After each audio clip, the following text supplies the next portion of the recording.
Guys, alam niyo ba anong bansa yung katabi nitong USA? Hindi USB. Corny. Diyos ko po. Wizwords Episode 2.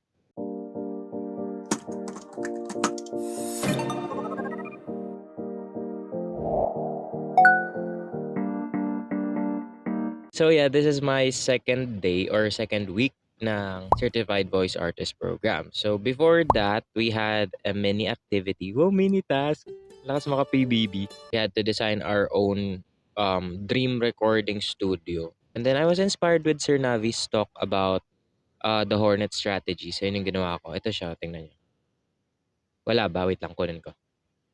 Oh, ang galing mag-edit. Nagtitripan ko lang yung edit nito lagi.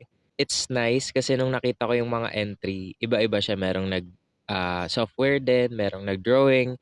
But regardless kung anong ginamit nila or paano nila drawing, makikita mo that each drawing had their own perspective, had its own meaning. And yun yung maganda kasi alam mong lahat ng tao dito nandito for a reason. So ayun, sa morning session, si Sir Bry, ito si Sir Bry. Ito sa technical part, sinabi ni Sir Bry that para to ata sa batch 20 but nagkaroon ng conflict sa schedule, so nagkaroon na lang ng virtual tour and virtual lesson, which is great kasi you can really see that the mentors in this program are really committed sa pag-deliver ng information and all the lessons na kailangang matutunan namin. It's nice. And dun sa virtual tour, wow, nakita ko ulit yung Creative Voices. Ito ka sa Creative Voices. Oh. Yan. Sinuruan na din kami about all equipments na ginagamit doon. And although nakapasok na ako doon sa Amadani Studio before, it's nice kasi ngayon, alam ko na ay, ito pala tawag dito. Ay, meron pa pala ditong parts na hindi ko nakikita. And kung para saan ba each part na yun and how they are and how they work with each other para ma-deliver yung quality na meron ba sa Creative Voices. Yun, nag-recommend si sir ng mga magagandang equipment. Ano pa rin tayo ngayon? BM800 condenser microphone tsaka V8S sound card setup. But now, I am looking forward na makabili ng USB microphone para plug and play lang. Hindi ko na kailangan gamitin si sound card. Pero nag-recommend din si sir ng Altron PF8.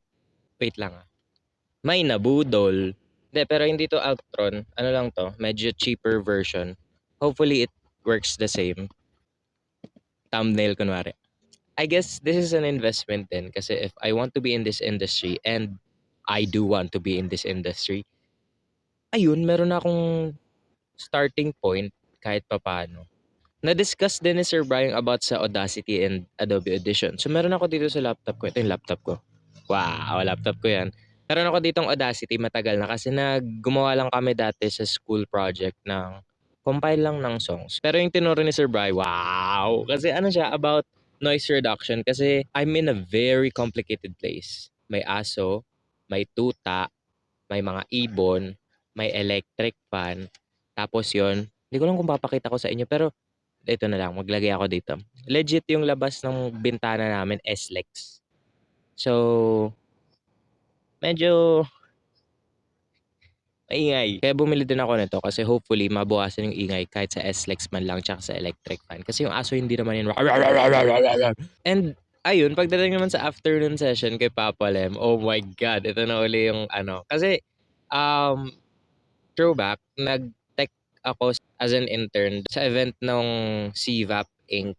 Tapos si Papa Lem, meron siyang segment doon na parang, very kalog, very wushu, wushu, wushu. Is in-expect ko talaga na magiging very fun tong part na to. And naging fun naman, sample clip dito ng ni Papa Lem. Ayan, go. Sabik ng mahalikan, mayakap ka't masayaw sa ulan, ng mundo'y gagaan, buhay ay di ganyan. Tapos ayun, napag-aralan din namin all about the voice, the sweep method, yung di mo talaga kinaya.